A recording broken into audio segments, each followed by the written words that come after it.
I think Sam says, man, I had this idea. It's called Brighter Days. And I went, ugh, that's horrible. Even when I was a kid, I loved the different ways you could express things, single instrument vocal, piano vocal, guitar vocal, giant band everywhere in the middle, you know what I mean? So lyrics, melody, you can say the same thing in 18 different ways. You can say one sentence over a minor chord or a major chord that means two different things. There's, the hues and shadings and colors are limitless. Funny story, my first introduction to the piano came from my third grade girlfriend at the time. And I was super jealous that she was playing piano. And I was like, I want to play piano. If she could play piano, I can play piano. And I did. She introduced me to her music teacher. I started out learning classical. And I was like, man, I remember she was teaching me Farrelly's. And I was like, and I would swing Farrelly's, and you're not supposed to swing Farrelly's. So she says, I think you might need jazz lessons. So then I got to jazz. And so from third grade onward, there was always this background of music, like Blessing's bored. He's at the piano, Blessing's bored. He's got a record in his ear. I was probably the only kid allowed to listen to Eminem in third grade. And it was because my uncle, who I grew up with, said to me, hey, I know you love this, so I'm going to give you the right to listen to anything you want so long as it does not impact your behavior or your academics. So I don't know. I just always had a relationship with music. Loved it. So Blessing is a really common name in Nigeria. Very unique here, but very common in, I would say, most of Africa. As a kid, I really didn't like my name. I was like, oh, it's too different. It's weird, The older I get, the more, honestly, I don't have kids, but I would name kids different names. For me, you can't be a blessing and wake up in the morning and hurt people. It's very contradictory, you know what I mean? So I tried to live up to my name, as it were. My parents were like, we wanted to make sure you knew what we thought of you, you know what I mean? And that is blessing, you know what I mean? So it's a high bar to meet on a daily basis, but we try our best. Man, the thing about music is that it has this ability to transcend language and even understanding. You could listen to a K-pop song and have no idea what they're saying, but get something in it speaks to you, right? You could listen to a song in Spanish or Portuguese or whatever the case is, and beyond understanding exactly what they're saying, something about it still emotes to you. So I think seeing music as a vehicle, first and foremost, to communicate to other people is what's the most powerful thing in my mind. Music is a way that I can talk to anybody, anytime, always, whether or not they know my language or not, I remember being in Connecticut and discovering the country station 92.5. I don't know if that's still the country station, but it was out of Hartford, I believe. And I remember listening to songs like Paint Me in Birmingham and, Sarah Beth and all the good 90s country, you know what I mean? And I would go from that to a Motown song, and I would just be like, oh my God, these are the same songs. They're just, some guys got a little more twang in this, and the bass is probably a little funkier in this one, you know what I mean? But this is all emotions. This is all things that make your heart, just feel something, you know what I mean? So it's from an early age growing up in Connecticut, something hit me very clearly that genre is not the piece of work itself, but it's the dressing for it, you know what I mean? So I think I just got to understand and really appreciate it. I love country because it's a good song, right? Because it's something in it is honest, and I love Motown for the same reason. So, it's getting to paint with all those colors and appreciate all that quote unquote genre made me really appreciate that the idea of kind of siloing this music and this music is just kind of ridiculous a little bit. I had the initial misunderstanding that everybody I heard singing the song wrote it themselves. So always I thought that in order to be a good singer, you have to be a good songwriter and vice versa, which honestly I wouldn't change, because I think there is something about singing and writing the song you sing that ties you more closely to that lyric. Like, I'm not good at someone saying, hey, here's this song, do you want to sing it? Like, I feel like I always have to have had a hand in the writing of it, because I would say something differently than you would, you know? So I don't know how to sing words that I didn't speak or think or shape somehow, you know? Because in my mind, like, not even controlling, but writing a song is like an intimacy, right? So whether that is an as or a but or an and or a cause, like, those little words make a huge difference. And I want to make sure that the song says what I mean and means what I say, so to speak. You know what I mean? Like, I never want to say anything in a song that isn't what I feel or what I wouldn't say in real life. So nothing better than being there from the ground floor, you know? Honestly, part of the reason I came to Nashville was to be somewhere that was different from Connecticut, which is very close to Berkeley and Boston, very close to New York, very close to Philly, very close to, like, the natural kind of road I could have gone down, you know what I mean? Like, here's some pop R&B we could have made, you know what I mean? But I was like, man, there's something really unique about Nashville. Even back in like 2010, I was like, I want to be there, because the craftsmanship of country music and, like, the culture of Nashville being like a songwriting town was fascinating to me, you know? So I wanted to come here and like be steeped in something, quite frankly, just different, where it's like, if I wasn't good at this, nobody had any emotional connection to me. They'd be like, hey, you suck. And I'd be like, cool, I'll leave now. You know what I mean? It's like, if you're not good at it, someone will tell you here. Gently and probably really sweetly, but, like, you'll know. And I wanted that quick assessment. I wanted, like, complete candor. And where I'm from, people love me. And it's not that they wouldn't be honest, it's that I don't know that they would have been objective enough. So I wanted to go somewhere, A, that is Songwriting USA, right? And B, that had no emotional attachment to me, so that all I would get from Nashville would be the complete unvarnished truth. I'll tell you a funny story. One of my first rounds in Nashville, I grew up on a lot of jazz. So A, I play piano, right? So I got to it was a bar. So I set up my piano, I played all my fancy jazz chords, sang all my fancy runs. And when I was done, the bar was like, no one cared. You know what I mean? 0 people cared. And I was like, oh, did you hear what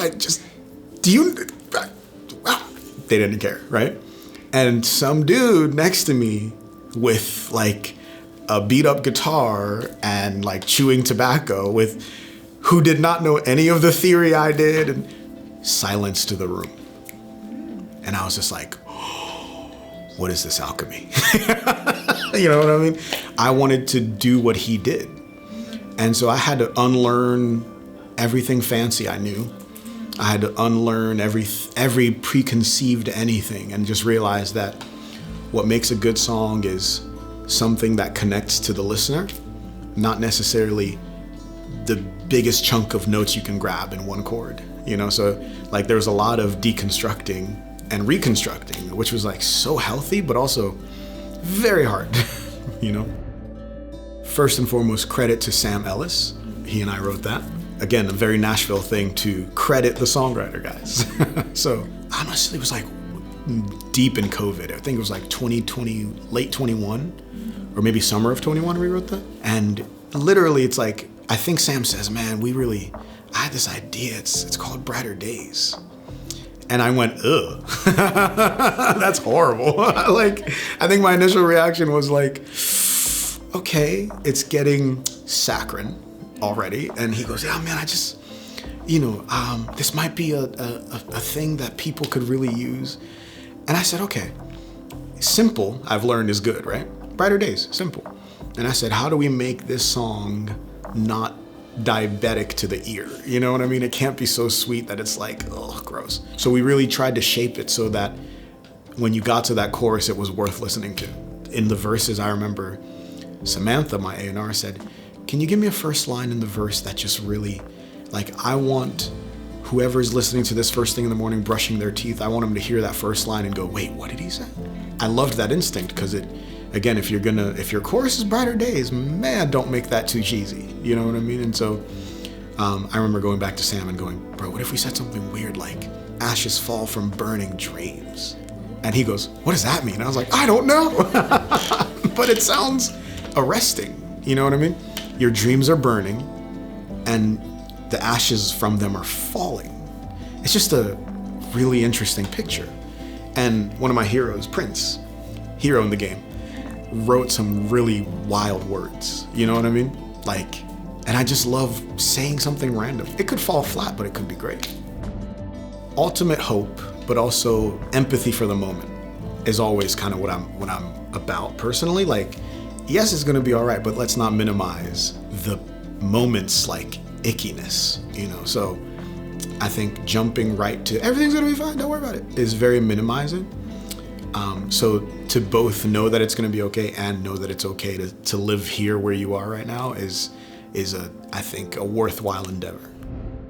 Honestly, there was a point where I was like, all my friends were putting out music left and right, and I thought, I want to put out music that I don't have to try to take back 2 minutes from now, you know?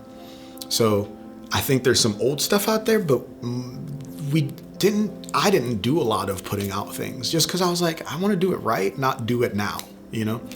So my tribe took time, and my tribe took a lot of like experiences and journeys and living in 3 different cities for a while and just like collecting this community of people from Connecticut to New York to Nashville to LA to Nigeria to everywhere in the middle that have just like really loved me and supported me through all the no's that you inevitably run into as you're doing this. And there were always people that were like, hey, you got to keep going. My uncle's is a lawyer in Florida. There was always, you know, a plane ticket ready and law school ready. You know what I mean? Like, and I was just like, oh, I can't do that. And I always had people who were like, you can't quit. My sister, Tammy, who literally for a while was like, hey, if you can't pay bills, tell me. And literally I called her for at least 3-4 months out of a year. And I was like, girl, you gotta pay these bills. And like, she was like, okay. And I was like, really?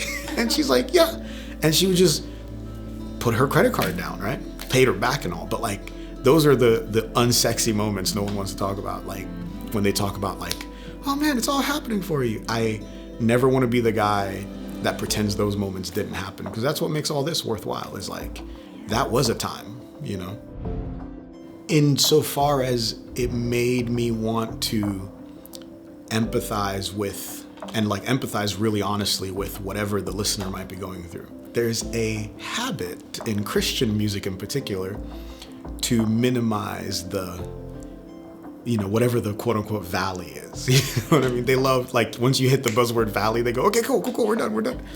I think people hear that aren't steeped in church, and they go, man, that word valley does not quite do justice to the thing that I'm going through. You know what I mean? So both as a Christian and as someone who didn't really grow up in a ton of churchy areas, like I grew up in the Northeast. It's very different from growing up in the South. So I didn't grow up like steeped in Christian culture as one would in the South.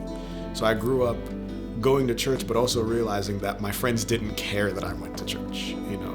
And I always wanted to make music for my friends listening to music, which meant, and still means, that I have to make music that someone who doesn't go to church wants to listen to.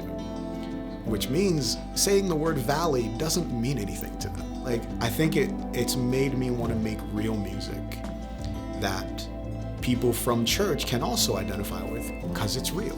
But also people who've never been to church love because it's real. Ultimately, whatever is real and genuine and honest always hits as that, you know? Grace has always just been that thing in my mind where I know what that song is, and I don't tell people because people are like, it's about Jesus, right? And then or like, oh, this is not about a girl, is it? And I'm like, what if it was? You know what I mean?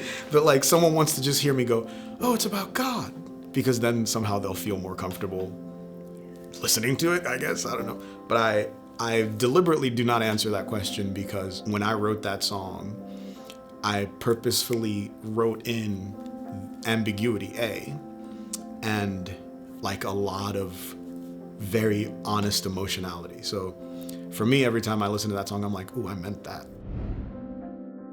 With all due humility, I think my life experience from, literally being an immigrant, growing up in all the parts of the country I've grown up in, experiencing friends and community and the nuances that is, being in a new country, new culture, new all this, that, and the other thing. It's funny how I played a song of mine in Texas called Tin Roof. Actually, forgive me, it was in Kansas.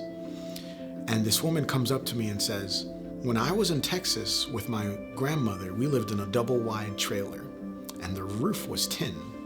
And we loved the sound of rain on a tin roof. And it just hit me how a kid from sub-Saharan Africa at the time was having an experience identical to that of a girl in a double wide trailer in the plains of Texas. That is humanity to me. It's like the thing that is true all across the board must be true. You know what I mean? If it's true from Africa to Texas, it must be true. We're working on a lot of things. Keep your eyes and ears open. Follow us on all the socials.